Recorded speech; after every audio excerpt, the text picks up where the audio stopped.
வணக்கம் நேயர்களே, கடவுள் அருள் டிவி நேயர்களுக்கு லக்ஷ்மி நாராயண நண்பர் வணக்கங்கள். இப்போ நம்ம பார்க்க போகிறது வார ராசி பலன் 22ஆம் தேதியிலேருந்து 28ஆம் தேதி வரை எப்படி இருக்க போதான்னு பார்க்க போகிறோம்.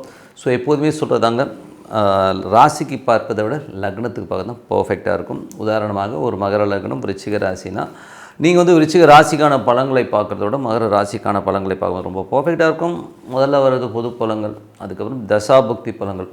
உங்கள் ஜாதகத்தில் என்ன தசாபுத்தி அந்தரங்கள் வருதோ ஸோ அதை மிங்கிள் பண்ணி பார்க்கும்போது ரொம்ப பர்ஃபெக்டாக இருக்கும். வீடியோட எண்டில் டிப் ஆஃப் த வீக் இருக்குது, மறக்காமல் பாருங்கள். ரிச்சிக ராசி. ஸோ ரிச்சிக ராசிக்கு வந்து பார்த்திங்கன்னா உங்களுக்கு ராசி அதிபதி செவ்வாய் 2ல் இருக்கார். வேலையில் புதிய வேலை கிடைக்கிறதுக்கான வாய்ப்புலாம் ரொம்ப அற்புதமாக இருக்குங்க. ஸோ அதுக்கான முயற்சியில் வெற்றி கிடைக்கிறதுக்கான ரொம்ப நல்லாயிருக்கு. செவ்வாய்க்கு எதுவும் கொஞ்சம் வீடு கொடுக்கணும் பேசுவீங்க. அது மட்டும் இல்லை 2ஆம் அதிபதி 8ல் இருக்கும்போது ரொம்ப கவனமாக இருக்கணும். கொஞ்சம் பிடிவாதத்தெல்லாம் விட்டு கொடுத்து போகிறது ரொம்ப ரொம்ப நல்லது. குழந்தைகளுக்கான விஷயங்கள்லாம் கொஞ்சம் நம்ம டென்ஷன் ஏற்படுத்தும்.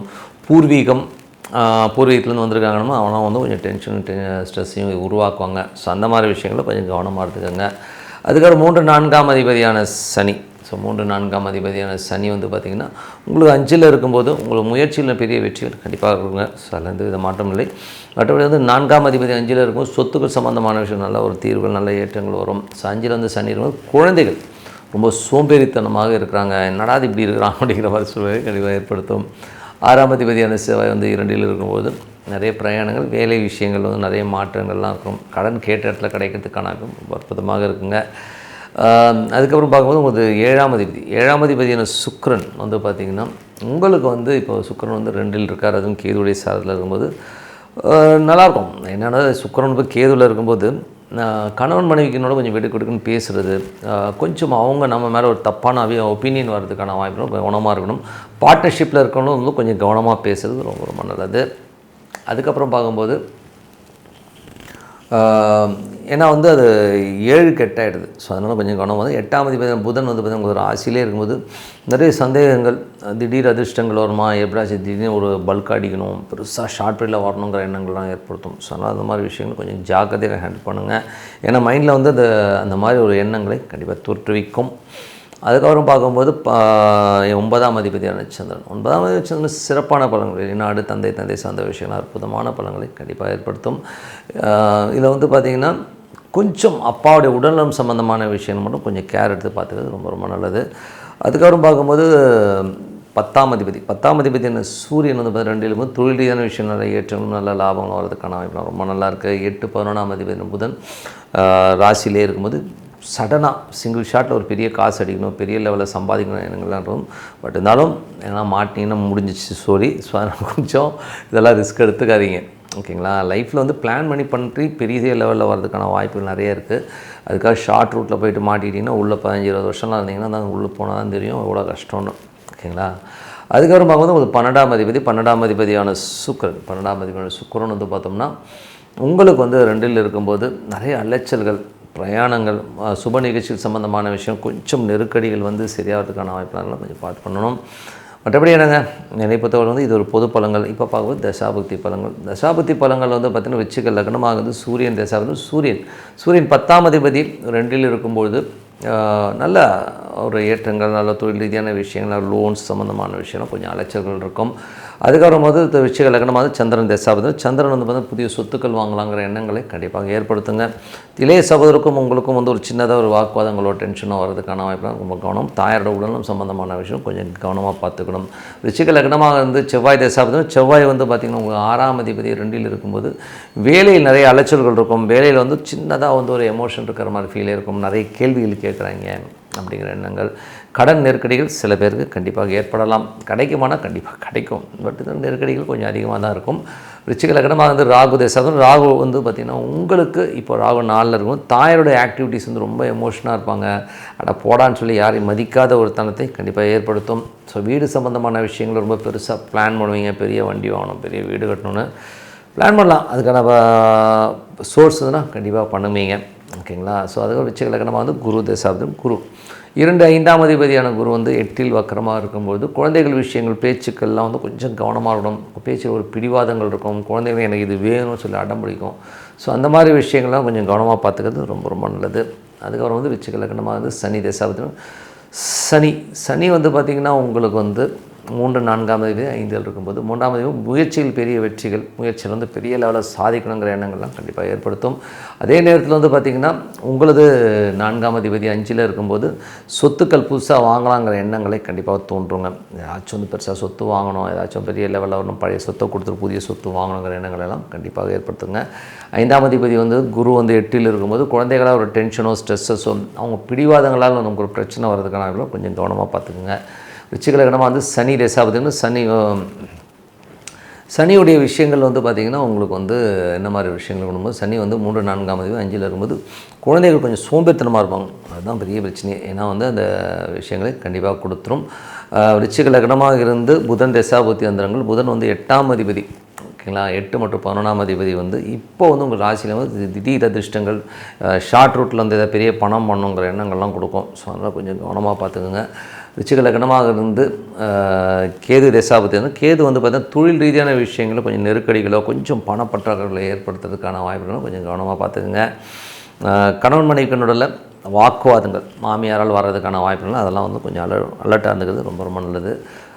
ரிச்சிக லக்னமாக வந்து சுக்கிரன் தசாபுத்தி அந்தரங்கள் சுக்கிரன் வந்து பார்த்திங்கன்னா உங்களுக்கு வந்து 12ஆம் அதிபதி மற்றும் 7ஆம் அதிபதி வந்து 2ல் இருக்கும்போது சுப நிகழ்ச்சிகள் சம்மந்தமான விஷயங்கள் அலைச்சல்களை கொடுக்கும். சில நேரங்களில் வந்து கொஞ்சம் கடன் ஆகிடுமோ அப்படிங்கிற எண்ணங்களை கண்டிப்பாக ஏற்படுத்துங்க. மற்றபடி என்னை பொறுத்த ஒரு நல்ல ஒரு பிரார்த்தனை மனதார இறைவனை பிரார்த்தனை பண்ணுவோம். கண்டிப்பாக அடுத்த லெவல் வரதுக்கான இப்போ ரொம்ப சிறப்பாக இருக்குது. இப்போ பார்க்க போகிறது tip of the week. So tip of the வீக்கில் வந்து பார்த்திங்கன்னா திரிசூனியம் ஜாதகத்தில் என்ன செய்யும். ஸோ இதை தான் வந்து நம்ம அந்த டிப் ஆஃப் ஏன்னா நிறைய ஜாதகம் பார்க்குற அஸ்ட்ராலஜர்ஸ் வந்து இந்த திரிசூனியம் இந்த மாதிரி விஷயங்களை அவ்வளோதான் வந்து பக்காவாக பார்க்குறதில்ல. ஸோ இது வந்து என்ன சொல்லுது அதை தான் நம்ம பார்க்க போகிறோம். ஸோ இது என்றைக்குமே வந்து பார்த்திங்கன்னா திரிசூனியமும் ஒரு பாதகமும் என்ன மாதிரி விஷயங்களை பண்ணும்போது அது வந்து ஒரு நம்ம இப்போது என்ன சொல்லணும் ஜென்ரலாக லைஃப்பில் வந்து ஒரு தவறு பண்ணும்போது நம்ம வந்து காவல்துறையில் போய் ஒரு ஜெயிலில் போகிறாங்க ஒரு 5 years 10 years 2 years இந்த மாதிரிலாம் வந்து மாட்டிக்கிறோம். ஸோ அந்த மாதிரி ஆண்டவனால் ஒரு சில விஷயங்களால் தண்டிக்கப்பட்டு பிறப்பெடுக்கும்போது நமக்குள்ளேயே வாழ்கிற வாழ்க்கையிலே வந்து ஒரு ஜெயில் மாதிரி கொண்டு வர்றது தான் வந்து திரிசூன்யமும் பாதகமும். அது வந்து எங்கே இருந்தால் இந்த மாதிரி ஆக்டிவேட் ஆகும் அப்படிங்கிறது தான் வந்து கேமே. ஸோ அது வந்து என்ன ஆகும்னா என்றைக்குமே வந்து ஒரு பாதகாதிபதியோ திரிசூன்யாதிபதின்னு சொல்லுவோம். ஸோ நீங்கள் வந்து ஒரு திதியில் பிறப்பீங்க. ஸோ அந்த திதியில் பிறக்கும்போது ஒரு சில ராசிகள் வந்து திரிசூன்யமாக ஆகிடும். ஸோ உதாரணத்துக்கு வந்து பார்த்திங்கன்னா சதுர்தசின்னு ஒரு திதி இருக்குது. ஸோ சதுர்தசி திதி பார்த்திங்கன்னா 4 கார்னர், அதாவது என்னென்னா மிதுனம் கன்னி குரு, அதாவது மீனம் தனுசு. ஸோ இந்த 4 ராசியுமே வந்து திதிசூன்யமாயிரும். ஸோ அப்படி இருக்கும்போது திதிசூன்யாதிபதிங்கிறது பார்த்தா புதன் குருன்ற மாதிரி பிளானட்ஸும் வந்துடும். ஸோ அந்த மாதிரி திதிசூன்யாதிபதிகளும் திதிசூன்ய ராசிகளும் என்ன மாதிரி விஷயங்களை பண்ணோன்னா உங்கள் லக்னத்துக்கு 6 8ஆம் அதிபதியாக வந்துருச்சுன்னு வச்சுப்போமே. அதாவது அந்த பிளானட் அங்கே இருந்து மாட்டினாலும் சரி, இல்லை அது 6 8 அதிபதியாக வந்து அது திசை நடத்தினாலும் அது வந்து நமக்கு வந்து ஒரு பெரிய தண்டனையாக அமையிறதுங்கிறது தான் உண்மையான விஷயம். ஸோ இது வந்து எந்த மாதிரி தண்டனைகளை கொடுக்கும்னா உதாரணத்துக்கு வந்து ஒருத்தருக்கு வந்து ஒரு 6லேயோ 8லேயோ வந்து ஒரு திரிசூன்யாதிபதியோ பாதகாதிபதியோ அமைஞ்சு திசை நடக்கும்போது அந்த திசை வந்து அவருக்கு வந்து பெரிய ஒரு இன்னல்களை கொடுத்துருது. என்ன மாதிரி இன்னல்கள்னா ஒன்று ஃபேமிலி சைடில் ரொம்ப பாதிப்பை கொடுத்துரும். ஃபேமிலி சைடும்போது ஃபேமிலியை டோட்டலாக வந்து அவருக்கு ஒரு பெரிய சேலஞ்சிங்காகவும் ஒரு கோர்ட்டு கேஸு அலைச்சல்கள், இல்லாட்டி ஒரு வேறு மாதிரி வீட்டுக்குள்ளே ஒன்றா இருப்பாங்க ஆனால் ஸ்லீப்பிங் வித் எனிமி தான். ஸோ பிடிக்காமையே வாழ்கிறது ஒரு தண்டனையாக விடும். சில நேரங்கள் வந்து மனநலம் குன்றியவர்கள்ட்ட நம்ம ஹேண்டில் பண்ணுற மாதிரி விஷயங்கள், நம்ம குழந்தைகளில் வந்து ஒருத்தர் மனநலம் குன்றி விடுறது, இதெல்லாமே வந்து அது இல்லாமல் இது வந்து நம்ம ரிலேஷன்ஸ் சம்மந்தமான விஷயங்களை கொண்டு வந்துடும். இல்லைன்னா வந்து ஒரு தீராத ஒரு நமக்கு வந்து ஒரு டிசீஸை கொடுத்துரும். ஸோ அது வந்து கேன்சரோ இல்லை ஒரு லங்ஸ் சரியாக செயல்படலை, இந்த மாதிரி ஒரு கார்னிக் டிசீசஸ் கொடுத்துரும். ஸோ கார்னிக் டிசீஸை கொடுத்துருச்சுனாலே வந்து அங்கே வந்து இந்த திரிசூன்யமும் பாதகமும் உட்காந்துரும். ஸோ உட்காந்துச்சுனா தான் அந்த ஒரு லாங் டிசீஸ். சில பேர் வந்து ஸ்கின்னில் வரும். ஸ்கின்னில் வந்து பார்த்திங்கன்னா அந்த டிசீஸ் வந்து ஒரு 5 to 6 years 10 years அவங்க ட்ரீட்மெண்ட் எடுப்பாங்க. ட்ரீட்மெண்ட் எடுத்து ஸ்லோவாக அது வந்து கிளியர் ஆகிற சூழ்நிலையெல்லாம் ஏற்படுத்தும். அது அந்த மாதிரி ஒரு சூழ்நிலை ஏற்படுத்துறதுனால அந்த திரிசூன்யமும் பாதகமும் எல்லார் ஜாதகத்துலேயுமே இருக்கும். யாரும் பயப்படணும்னு அவசியம் இல்லை, எல்லாம் தெரிஞ்சுக்கணும்.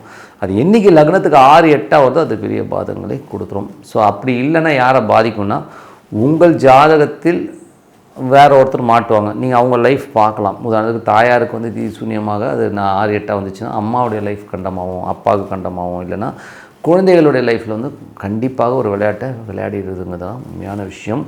ஸோ இதை வந்து நம்ம என்ன பண்ணுறது, ப்ரேயர் தான், வேறு வழியே கிடையாது. இதுக்கு வந்து என்னென்னா தான தர்மங்கள்லாம் இல்லை, நம்ம வந்து பணம்னு நம்ம பணம் பின்னாடி சுற்றுறோம். அப்படி இல்லாமல் கொஞ்சம் புண்ணியமும் சேர்த்துக்கணுங்கிறது தான் உண்மையான விஷயம். ஸோ இது வந்து எதனால் வருதுன்னா, நம்ம பூர்வீக ஜென்மத்தில் நாம் செய்தது, நம்ம ஜெனட்டிக்கில் வந்திருக்கோம் இல்லையா. ஸோ அந்த ஜெனட்டிக் ஆர்டரில் வந்து மாட்டும்போது நம்ம வந்து இந்த மாதிரி கார்னிக் டிசீஸ்லையோ எல்லாமே மாட்டுவோம். அதில் சில கோயில்கள் வழிபாடுகள் மூலியமாக நம்ம வந்து கிளியர் பண்ணலாம். பட் இருந்தாலும் இதுக்கு வந்து தான தர்மங்கள் தான் ரொம்ப மேஜராக இருக்கும். திதி சூன்யம்னாலே அந்த திதிகளுக்கான காலகட்டங்களில் தானம் பண்ணுறதோ, ஒரு அன்னதானம், இந்த மாதிரி விஷயங்கள்ல தான் கொஞ்சம் கொஞ்சமாக ரிலீஃபும். இது வந்து என்னென்னா, ஒரு பரிகாரம் பண்ணிட்டோன்னா இம்மீடியட்டாக வெளியில் வர முடியும்னா அப்படிலாம் கிடையாது. நம்ம வந்து லஞ்சம் கொடுத்துட்டு வெளியில் வர மாதிரி இதில் வர முடியாது. ஆண்டவன் கொடுக்கின்ற ஒரு பெரிய தண்டனை. ஸோ அது 10 வருஷம், 20 வருஷம், 25 வருஷம், சில பேர் லைஃப் ஃபுல்லாகவே அப்படியே அது ஒரு ட்ராப்லேயே போகிற மாதிரி சூழ்நிலை கண்டிப்பாக ஏற்படுத்துது. ஸோ இது யார் ஏற்படுத்துகிறான்னா, இந்த திதி சூன்யமும் பாதகாதியும் தான் ஏற்படுத்துகிறாங்க. ஸோ அதனால் இதுக்கு பிரார்த்தனை அவசியம். நிறைய தான தர்மம் பண்ணுங்கள். நிறைய குழந்தைகளுக்கு நிறைய கோடியாக பணம் வச்சுருக்கீங்கன்னா கல்யாணம் பண்ணி வைங்க, முடியாதவங்களுக்கு எஜுகேஷன் கொடுக்கலாம். ஸோ இந்த மாதிரி தான தர்மங்கள் தான் இந்த திதி சூன்யத்திலும் பாதகத்திலேருந்து உங்களை காப்பாற்றுங்கிறது தான் உண்மையான விஷயம் சொல்லிட்டு உங்களிடம் விடைபெறுவது உங்கள் லக்ஷ்மி நாராயணன். நன்றி, வணக்கம்.